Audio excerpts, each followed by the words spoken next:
ನಮಸ್ಕಾರ ವೀಕ್ಷಕರೇ, ಭಾರತ ಮತ್ತು ಇಂಗ್ಲೆಂಡ್ ತಂಡಗಳ ನಡುವಿನ ಮೊಟ್ಟ ಮೊದಲ ಏಕದಿನ ಪಂದ್ಯದಲ್ಲಿ ಆರ್ಭಟದ ಬೌಲಿಂಗ್ ಮಾಡಿದರು ಹರ್ಷಿತ್ ರಾಣಾ ಹಾಗೂ ರವೀಂದ್ರ ಜಡೇಜಾ. ಇವರ ಆರ್ಭಟದ ಬೌಲಿಂಗಿಗೆ ತತ್ತರಿಸಿ ಹೋಯಿತು ಆಂಗ್ಲರ ಪಡೆ. ಹೌದು ವೀಕ್ಷಕರೇ, ಭಾರತ ಮತ್ತು ಇಂಗ್ಲೆಂಡ್ ತಂಡಗಳ ನಡುವಿನ ಮೊಟ್ಟ ಮೊದಲ ಏಕದಿನ ಪಂದ್ಯವು ವಿದರ್ಭ ಕ್ರಿಕೆಟ್ ಅಸೋಸಿಯೇಷನ್ ಸ್ಟೇಡಿಯಂ ನಾಗ್ಪುರ್ನಲ್ಲಿ ಪ್ರಾರಂಭಗೊಂಡಿತ್ತು. ಈ ಪಂದ್ಯದ ಟಾಸ್ ಸೋತು ಮೊದಲು ಬೌಲಿಂಗ್ ಅನ್ನು ಆಯ್ದುಕೊಂಡಂತಹ ಭಾರತ ತಂಡವು ಅಕ್ಷರಶಃ ಆಂಗ್ಲರ ಪಡೆಯನ್ನು ಧೂಳಿಪಟ ಮಾಡುವ ಮೂಲಕ ಕೇವಲ 248 ರನ್ಸ್ಗಳಿಗೆ ಆಲ್ ಔಟ್ ಮಾಡಿ ಹಾಕಿದೆ.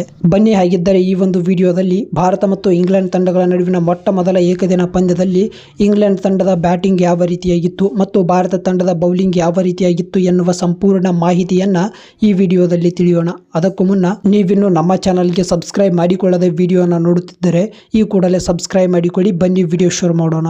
ಹೌದು ವೀಕ್ಷಕರೇ, ಭಾರತ ಮತ್ತು ಇಂಗ್ಲೆಂಡ್ ತಂಡಗಳ ನಡುವಿನ ಮೊಟ್ಟ ಮೊದಲ ಏಕದಿನ ಪಂದ್ಯದ ಟಾಸ್ ಅನ್ನು ಇಂಗ್ಲೆಂಡ್ ತಂಡವು ಗೆದ್ದುಕೊಂಡಿತು ಮತ್ತು ಮೊದಲು ಬ್ಯಾಟಿಂಗ್ ಅನ್ನು ಆಯ್ಕೆ ಮಾಡಿಕೊಳ್ಳುವ ಮೂಲಕ ಭಾರತ ತಂಡಕ್ಕೆ ಬೌಲಿಂಗ್ ಮಾಡುವ ಅವಕಾಶವನ್ನ ಮಾಡಿಕೊಟ್ಟಿತು ಅಂತಾನೆ ಹೇಳಬಹುದು. ಇದರಂತೆ ಇಂಗ್ಲೆಂಡ್ ತಂಡದ ಪರವಾಗಿ ಓಪನಿಂಗ್ ಬ್ಯಾಟ್ಸ್ಮನ್ ಗಳಾಗಿ ಕಣಕ್ಕಿಳಿದ ಫಿಲ್ ಸಾಲ್ಟ್ ಮತ್ತು ಬೆನ್ ಡೊಕೆಟ್ ರವರು T20 ಕ್ರಿಕೆಟ್ನ ರೀತಿಯಲ್ಲಿ ಬ್ಯಾಟ್ ಬೀಸುವ ಮೂಲಕ ಭಾರತ ತಂಡಕ್ಕೆ ಪ್ರಾರಂಭದಲ್ಲೇ ದೊಡ್ಡ ಆಘಾತವನ್ನೇ ಉಂಟು ಮಾಡಿದ್ದರು ಮತ್ತು ಬೆನ್ ಡೊಕೆಟ್ ರವರು 29 ಎಸೆತಗಳಲ್ಲಿ 6 ಬೌಂಡರಿಗಳ ಸಹಾಯದೊಂದಿಗೆ 32 ರನ್ಸ್ಗಳನ್ನು ಕಲೆ ಹಾಕುವ ಮೂಲಕ ಹರ್ಷಿತ್ ರಾಣಾರವರಿಗೆ ತಮ್ಮ ವಿಕೆಟ್ ಅನ್ನು ಒಪ್ಪಿಸಿದರು ಮತ್ತು ಫಿಲ್ ಸಾಲ್ಟ್ ರವರು 26 ಎಸೆತಗಳಲ್ಲಿ 5 ಬೌಂಡರಿ ಮತ್ತು 3 ಸಿಕ್ಸರ್ಗಳ ಸಹಾಯದೊಂದಿಗೆ 43 ರನ್ಗಳ ಸ್ಫೋಟಕ ಇನ್ನಿಂಗ್ಸ್ ಆಡಿ ರನ್ಔಟ್ ಆಗಿ ಪೆವಿಲಿಯನ್ ಸೇರಿದರು ಅಂತಾನೆ ಹೇಳಬಹುದು. ಮತ್ತು ಇವರ ನಂತರ ಜಾಯ್ ರೂಟ್ ರವರು 31 ಎಸೆತಗಳಲ್ಲಿ 19 ರನ್ಸ್ಗಳನ್ನು ಕಲೆ ಹಾಕಿದರೆ ಹ್ಯಾರಿ ಬ್ರೂಕ್ ರವರು 3 ಎಸೆತಗಳಲ್ಲಿ 0 ಸುತ್ತುವ ಮೂಲಕ ತಮ್ಮ ವಿಕೆಟ್ ಅನ್ನು ಒಪ್ಪಿಸಿದರು ಮತ್ತು ನಾಯಕ ಜಾಸ್ ಬಟ್ಲರ್ ಅವರು 67 ಎಸೆತಗಳಲ್ಲಿ 4 ಬೌಂಡರಿಗಳ ಸಹಾಯದೊಂದಿಗೆ 52 ರನ್ಸ್ಗಳ ಸ್ಫೋಟಕ ಇನ್ನಿಂಗ್ಸ್ ಆಡಿದರೆ ಜಾಕೋಬ್ ಬೆಥೆಲ್ ರವರು ಕೂಡ